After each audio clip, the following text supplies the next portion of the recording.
So we continue the second half of the presentations, starting with Peter Parslow from UK, that will share with us that standards are not always right. So please, Peter. So hello, yes, my name is Peter Parslow.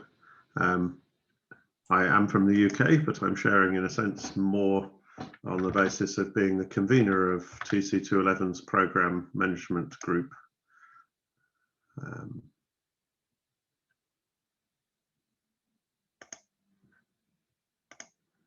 So, right, in theory you can see my slide, but I can't tell as whether you can or not, of course.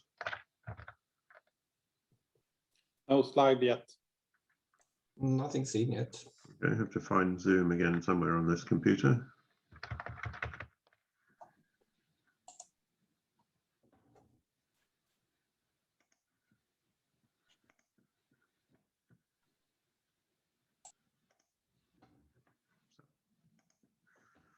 Second try. Now it's better. So, yes, we've heard a number of interesting presentations. I was going to say this morning, that's the case for me, but this afternoon for some of you, several of which have presented the challenge in a way of getting more of us or more of our time involved in order to engage better with communities such as health or smart cities. This next few minutes is going to be about things we've put together to help people get engaged in standards development, starting from if you're a user of a standard and you find something wrong with it, what can you do? So like that.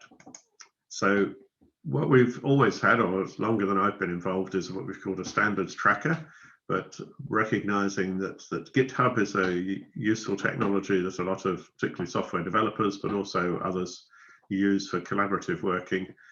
We've moved our standards tracker across to GitHub. So you'll see something like this. We'll look at it later on.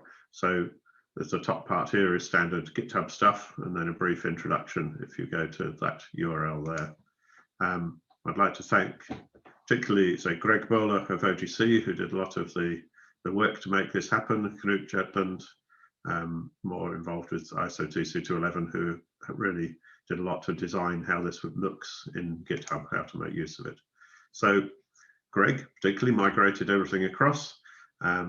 Now, what this means is anybody can look at the issues, the problems that are reported against our standards. It does mean you need an account in the same way as you did on the previous standards tracker, but if you have a GitHub account, you can use that. If you aren't allowed to have a GitHub account, then you can just email your issue to us and we'll load it. So you raise an issue and you tag it. We only found out last week that to tag an issue, you need to have right access on the repository, which you can request. But if you don't tag it, we'll tag it for you if you like. So if you find an issue that relates to two standards, you can tag it with both of them, or you can tag it as a new requirement, something you think we should standardize and haven't yet. And you can tag it with other things, particularly if you're asking for a change, it helps us to know what kind of change you think it is. So what happens then? Well, the program maintenance group, particularly the convener of it, currently myself, will look at it and assign it to the relevant group within TC211. The working groups get on then with doing the work. Now note, many of the working groups will also use GitHub once they have a project up and running, but that's often a private GitHub presence. It's separate from this one. There are, at the moment, 285 issues. More than half of them belong to just two standards. So what this brings up is that some people create an individual issue for everything. A spelling mistake is an issue, and that's perfectly reasonable. We can cope like that. Other people create an issue and attach a PhD thesis to it saying the work they did using the standard and the problems they found, and we then can deal with that too, because we're just open to, we want to find out what's wrong so that we stand a chance of fixing it.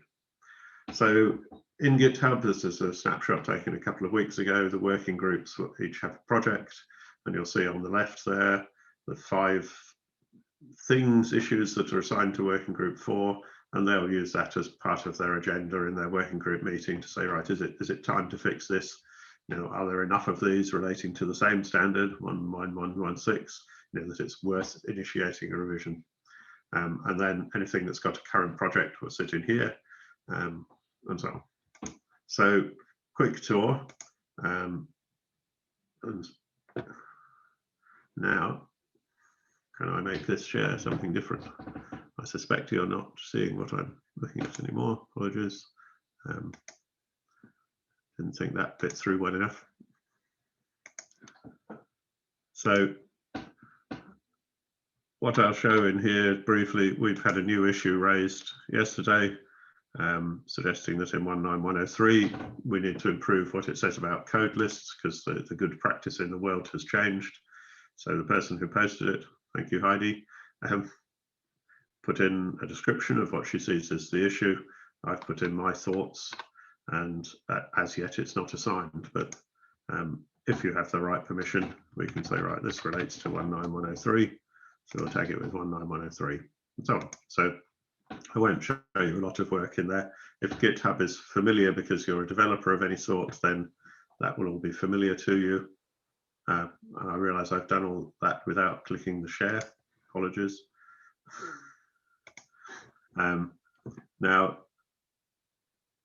Now I should flick back to the presentation. That was a mess. I should have just stuck with the presentation, I think. Sorry.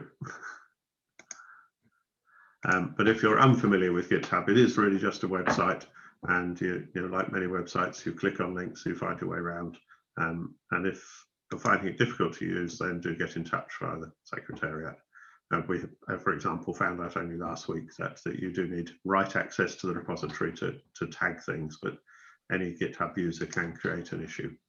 So now you've reported the problem, and perhaps you want to help fix it. Now, obviously, in GitHub, you can provide what you think the solution should be. You can comment on the issues and say, oh, I think I can see how to fix that. And that will be very valid once the project does get up and running.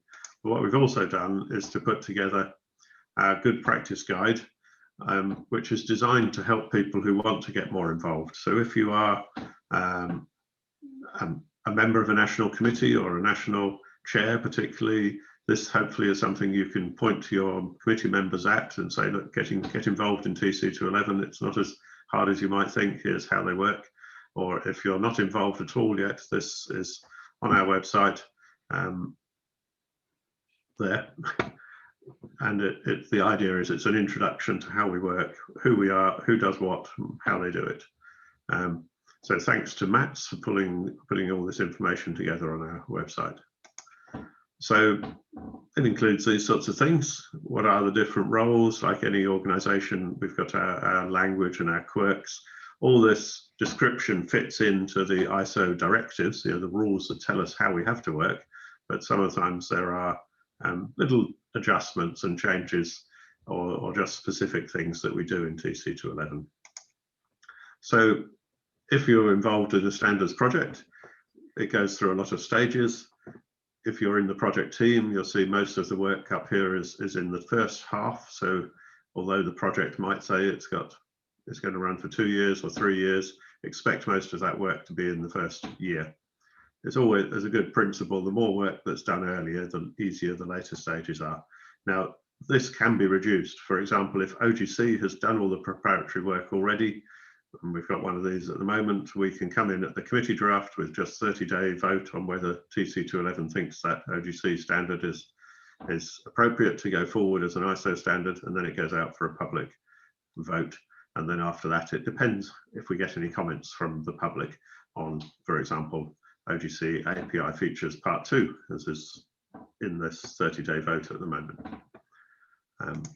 So the good practice guide has got a lot of links out to other things. It's got a lot of, this is the area sections on how to actually write the document or change the document, about text, about diagrams, about UML modeling.